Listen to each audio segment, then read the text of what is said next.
जी से सही है, प्लीज गो अहेड। हाँ, तो सबसे पहले तो मेरे साथ जुड़े हुए सभी पैनलिस्ट, आप जो मॉडरेट कर रहे हैं, जिन्होंने इसका प्लानिंग किया, आयोजन किया,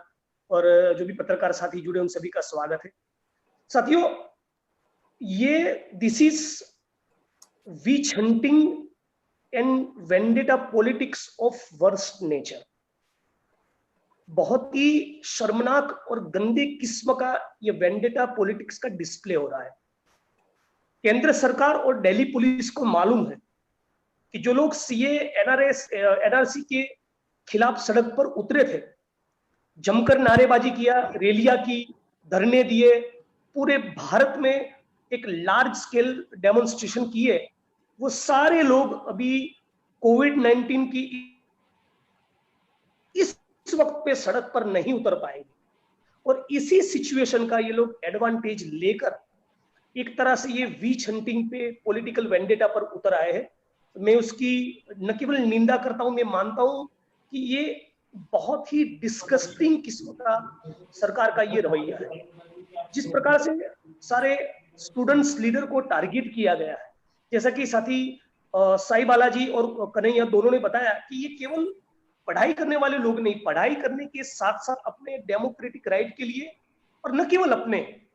पूरे देश के जो भी गरीब, पीड़ित, शोषित, वंचित समुदाय के लोग हैं, उन सबके हक और अधिकार के लिए बात करने वाले वो लोग हैं जो आइडियोलॉजिकली एंटी आरएसएस और एंटी बीजेपी है। तो उनकी जो भाषा है, उनकी जो कंटेंट है, वो जिस आइडियोलॉजी के साथ सरोकार रखते हैं, उससे बहुत लंबे वक्त से आरएसएस और बीजेपी को परहेज था, तकलीफ था। और यही स्टूडेंट सारे लीडर, सीए एनआरसी का प्रोटेस्ट हो, दिल्ली में होने वाले दूसरे जो भी डेमोक्रेटिक प्रोटेस्ट हो, उन सब में बढ़ चढ़कर हिस्सा लेते हैं। तो अभी वो पुलिस को, सरकार को, प्रशासन को मौका मिला है कि वन बाय वन सबको टारगेट करके उन सबको जेलों में डाला जाए। तो ये बहुत ही गंदे किस्म का वेंडेटा पॉलिटिक्स हो रहा है। दूसरा, मानता हूं कि ये प्रेस कॉन्फ्रेंस केवल जिनके ऊपर यूएपीए लगा है उनके लिए ही नहीं, साथ में ये साथी खालिद सैफी के लिए भी है,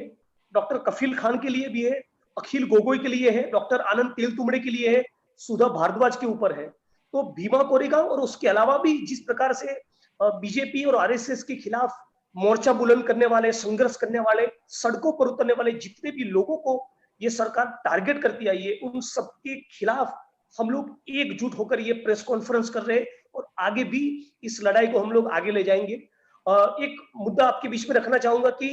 दिल्ली में जो राइट्स हुए, उसके राइट्स के लिए ये सारे स्टूडेंट्स लीडर्स रिस्पॉन्सिबल है। ये सारे स्टूडेंट्स लीडर्स का ये कॉन्स्पिरेसी है, ये कहना that itself is a conspiracy planned, hatched and executed by our government। हमारी सरकार का खुद का ये षड्यंत्र है कि ये कहा जाए कि दिल्ली राइट्स इन स्टूडेंट्स के द्वारा किया गया एक षड्यंत्र है। और इसी प्रकार का साजिश हम लोगों ने भीमा कोरेगांव में भी देखा था। भीमा कोरेगांव में जो मुकदमे दर्ज हुए, उसके पहले प्राइम मिनिस्टर ऑफिस के साथ जिनकी ठीक ठाक बनती है, ऐसे 2-3 चैनल में लगातार 72 घंटे तक, 3 दिन तक कुछ लोगों के खिलाफ लगातार एक तरफा कैंपेन होता रहा कि इन लोगों ने इतने खतरनाक प्रोवोकेटिव स्पीचेस दिए हैं। उसी के चलते भीमा कोरेगांव में दंगे हुए, उसी के चलते लोगों के बीच में हाथापाई हुई, और यही सारे षड्यंत्र की जड़ है। ऐसा 3 दिन तक उनके खिलाफ एक न्यूज चैनल्स में, अखबारों में कैंपेन चला, और फिर उसके तीसरे, चौथे, 5वें दिन लोगों के ऊपर मुकदमे दर्ज करना चालू हुआ। बिल्कुल उसी प्रकार का पैटर्न इसमें भी देखा गया। पहले अमित मालवीय का 3 मार्च को एक ट्वीट आता है, फिर बीजेपी का आईटी सेल पूरे मामले में ट्विटर स्टॉर्म, ट्विटर ट्रेंडिंग करवाता है, और फिर 6 मार्च को एक डिजाइन के तहत एफआईआर होता है। तो निर्विवाद तौर पे ये बहुत ही एविडेंट है, बहुत साफ साफ दिख रहा है कि ये केंद्र सरकार की खुद की अपनी साजिश है कि दिल्ली राइट्स में जितने भी सीए और एनआरसी के खिलाफ लड़ने वाले लोग थे, और वैसे भी जिन एक्टिविस्टों से, जिन एकेडमिशियन से, जिन स्कॉलर से, जिन स्टूडेंट लीडर से हमको दिक्कत होती रहती है, जो हमारे खिलाफ लगातार मीडिया में बोलते हैं, सोशल मीडिया में बोलते हैं, सड़क पर मोर्चा बुलंद करते हैं, जी, जो एक anti BJP, anti RSS position रखते हैं, उन सबको वन बाय वन, बारी बारी करके सबको जेल में डालने का एक बीजेपी आरएसएस का ये षड्यंत्र है। गौरी लंकेश की हत्या के बाद जो चार्जशीट हुआ उसमें इस बात का भी जिक्र है कि जिन लोगों ने उनकी हत्या की थी उनको जब रिमांड पे लिया, उनका जो इंट्रोगेशन और इन्वेस्टिगेशन हुआ तो उन्होंने करीब करीब 50 उन लोगों का लिस्ट दिया था जिनको आरएसएस और बीजेपी के लोग मार देना चाहते थे। तो हमारे मुल्क की ये मौजूदा किनको जेल में डाल देना है, किनके ऊपर फर्जी मुकदमे करने हैं और किनको एलिमिनेट कर देना है, इन सबका लिस्ट रेडी है। तो पूरा मैं कहूंगा एक तरीके से what is being unlisted is nothing short of fascism, और मैं उसका बहुत ही कड़े शब्दों में निंदा करता हूँ। मैं इन सारे स्टूडेंट्स लीडर के साथ हूँ, चाहे वो मीरन हैदर हो, आसिफा हो, सफूरा हो, खालिद सैफी हो, डॉक्टर कफील खान हो, डॉक्टर आनंद तेलतुंबड़े हो, अखिल गोगोई हो, इशरत हो,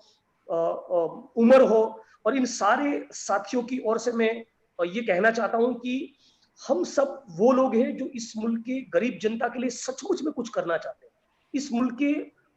के कॉन्स्टिट्यूशन को बचाना चाहते हैं, फांसीवाद में से इस जनता को कुछ रिलीफ मिले, इन सब के लिए हम लोग लड़ रहे हैं। बावजूद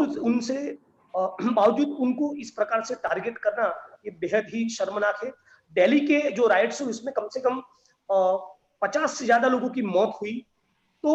वो जो दंगे हो रहे थे उसमें लग रहा था कि जिस प्रकार से एक ऑर्गेनाइज्ड तरीके से पूरी कुछ टुकड़ी, कुछ टीम लोग बनाकर निकल रहे थे, कि ऐसा लग रहा था कि मानो वो किसी मास स्केल मॉब लिंचिंग के लिए निकले हो,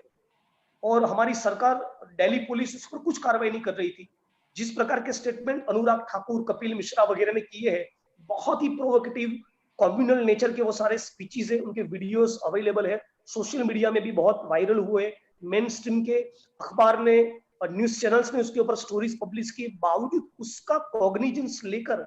एक भी मामले में गिरफ्तारी नहीं करना और प्रेग्नेंट जो स्टूडेंट्स लीडर्स है उनको जेल में डालना, मुझे लगता है कि मुझे लगता है कि गुजरात मॉडल है। मस्जिद में किसी ने झंडा लहरा दिया, उसके खिलाफ कोई कार्रवाई नहीं हो रही है, नेशनल एंथम नहीं गाओगे तो तुम्हारी पिटाई होगी, ऐसा एक पुलिस का साथी कह रहा है, और ऐसा कहते हुए किसी बेगुनाह मुसलमान को मार रहा है, और फिर 2-3 दिन में उसकी कस्टडी में डेथ होती है। यूपी से लोग आकर दिल्ली में राइट्स करते हैं, ऐसा प्राइमा फेसी एविडेंस है। इन सब के बावजूद उनमें कार्रवाई नहीं करना और सीए एनआरसी के मुद्दे पर बोलने वाले स्टूडेंट्स लीडर को टारगेट करना और ये कहना कि उन्होंने राइट्स को इंजीनियर किया था, ये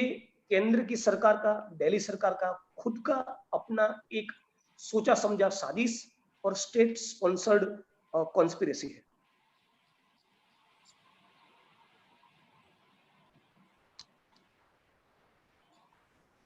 तो शुक्रिया जिग्नेश जी और फॉर दैट सॉलिडारिटी, और हमारे साथ आके इस तरह खड़े रहने के लिए और सरकार को